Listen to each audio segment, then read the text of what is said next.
¿Cómo les va? La verdad que el placer es mío, el placer es escucharlas a ellas que,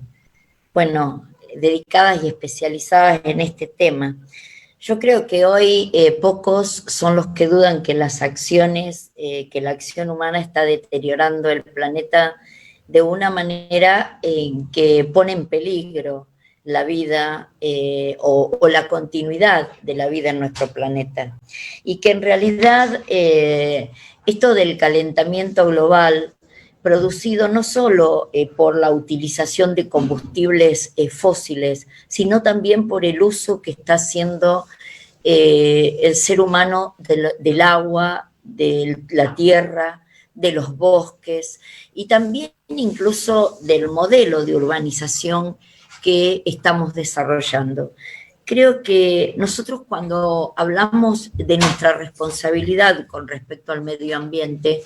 tenemos que ser muy claros, muy precisos de que es un imperativo moral que tenemos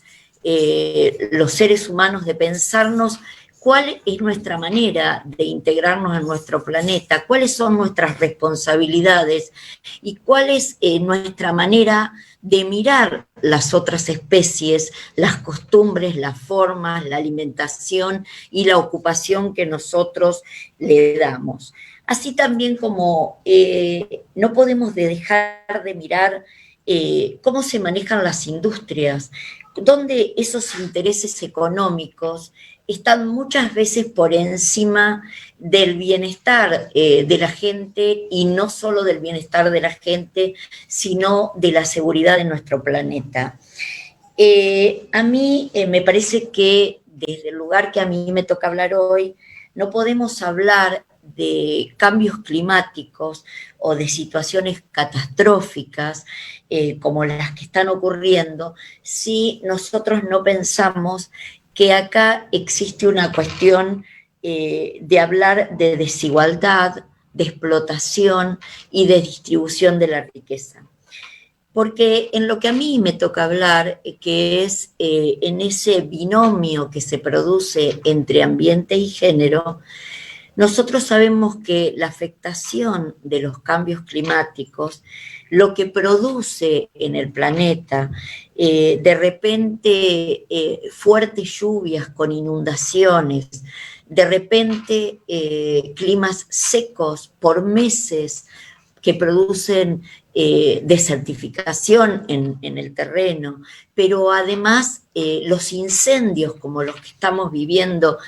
que podemos hablar de aquellos que son provocados por intencionalmente por intereses económicos, pero también los cambios climáticos nos llevan a veces a que se produzcan estos hechos que alteran totalmente la vida de las personas y las condiciones de la vida de las personas. Por eso digo que estos cambios climáticos, esta crisis climática, no afecta de la misma manera a todos. Particularmente se ven afectadas los grupos más desposeídos, los grupos más vulnerables, sobre todo los más pobres, con menos preparación y los que históricamente han habitado en lugares con muy poca conciencia o con muy poca equidad.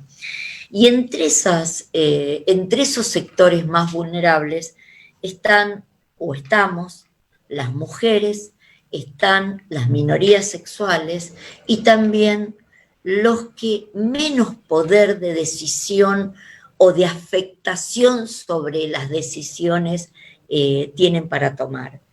Yo creo que esta es una cuestión para mirarlo, porque hoy una compañera hablaba de que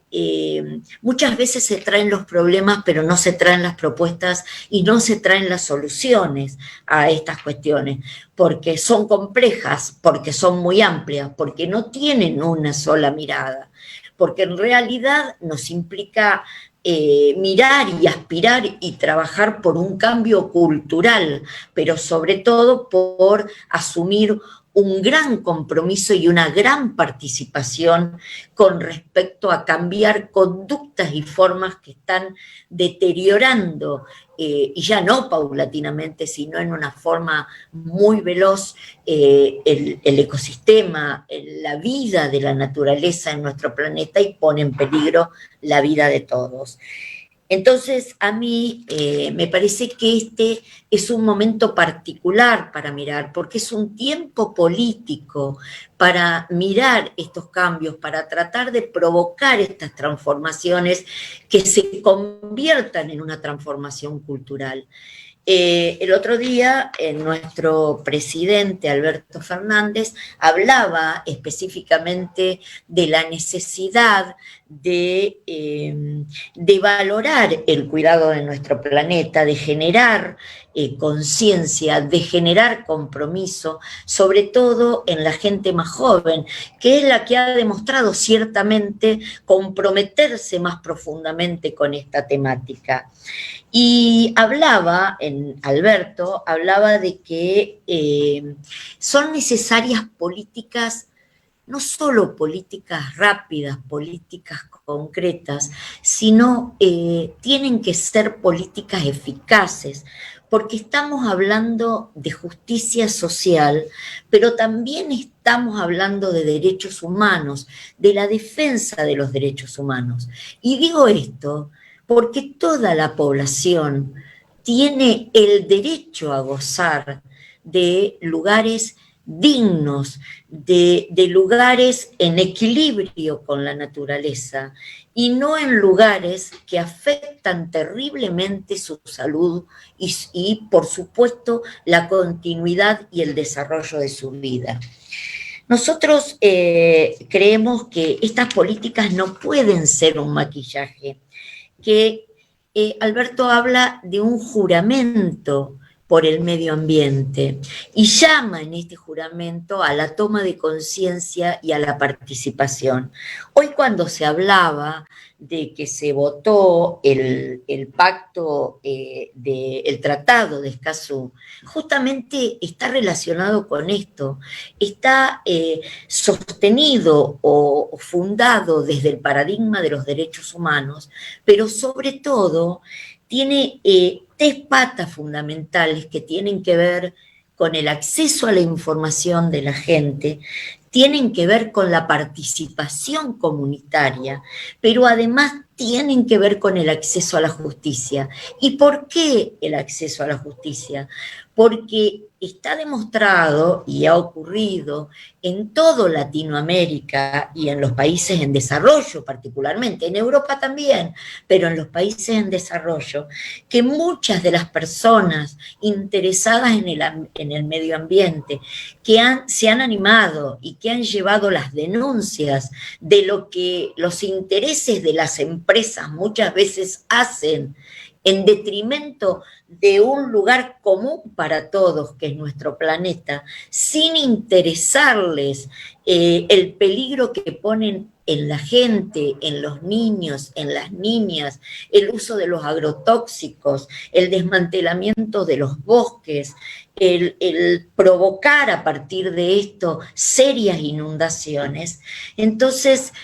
me parece que este pacto, este tratado que se firmó, que se votó para que se haga efectivo, faltando solamente la firma de un país de Latinoamérica y del Caribe para que se ponga en vigencia, nos permitiría avanzar mucho más efectivamente en el cuidado, o por lo menos en la participación de la comunidad, de la justicia, con la información necesaria en el cuidado de nuestro planeta. Existe una ley del 2018 que es la ley de lucha en contra de los cambios climáticos,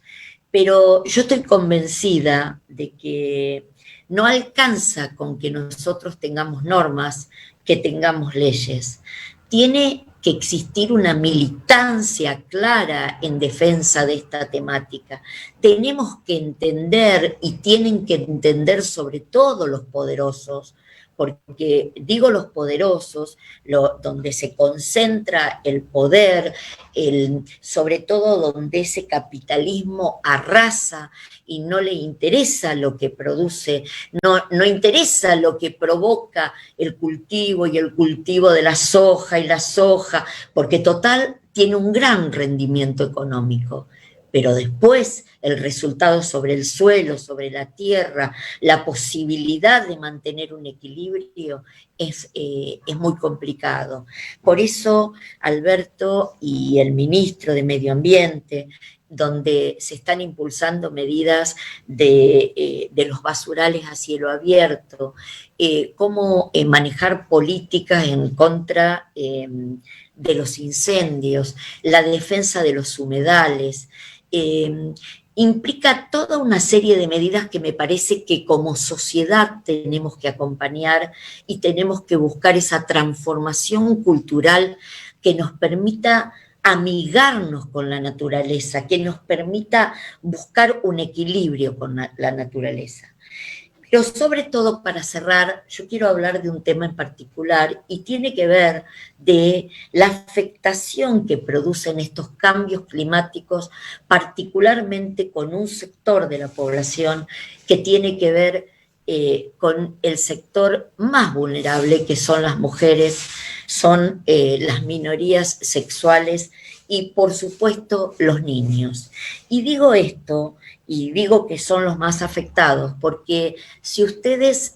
avanzan en la lectura de desastres climáticos como fue el tsunami en Asia en el 2004, ustedes van a poder averiguar que más del 70% de los que fallecieron en ese momento fueron mujeres. Y eso nos pone en una condición de desigualdad y de cuidado que nosotros tenemos que revertir. Cuando hablemos del binomio clima y género, no tenemos que mirarlo por separado, tenemos que mirarlo en conjunto, porque en el caso de las economías regionales y en el caso de las mujeres que trabajan con la tierra, el 70% de las mujeres que trabajan con la tierra nunca fueron propietarias de un pedazo de tierra. La UNESCO habla de la cantidad de niños pobres. La mayor parte de los niños que no van a la escuela son mujeres, son las nenas. Y eso significa después, en el tiempo, una feminización de la pobreza. Y en los cambios climáticos, cuando se producen inundaciones, cuando se produce desertificación en el terreno, bueno, afecta particularmente la economía o el bienestar de las mujeres y de las minorías. Por eso que creo que tenemos un camino muy largo por delante. Creo que la perspectiva de género y la perspectiva de diversidad tienen que influir o tienen que servir para mirar esta problemática de la cual somos responsables y tenemos que buscar esa transformación si realmente nosotros creemos que somos capaces de buscar una sociedad más justa, más inclusiva, en una relación más amigable con el medio ambiente, con la naturaleza, donde todos tengan la posibilidad de gozar al derecho de un ambiente sano. ¿Y cuáles serían esas maneras? ¿Qué es lo que deberíamos destacar? En realidad deberían buscarse redes y alianzas. Y esas redes y alianzas que deberían trabajar en común en esta transición de este equilibrio en la naturaleza, sin lugar a dudas, deberían jugar un rol muy, pero muy importante los jóvenes, formándose, por supuesto, con esta ley de educación sobre el medio ambiente, pero también tienen que jugar un rol fundamental y en conjunto los ambientalistas, las feministas y los jóvenes. Yo aspiro a que desde el gobierno nacional que está ciertamente preocupado por este tema, y desde el Congreso, donde mis compañeros diputados y diputadas están trabajando con proyectos de ley que tengan que ver con dar las herramientas y los instrumentos necesarios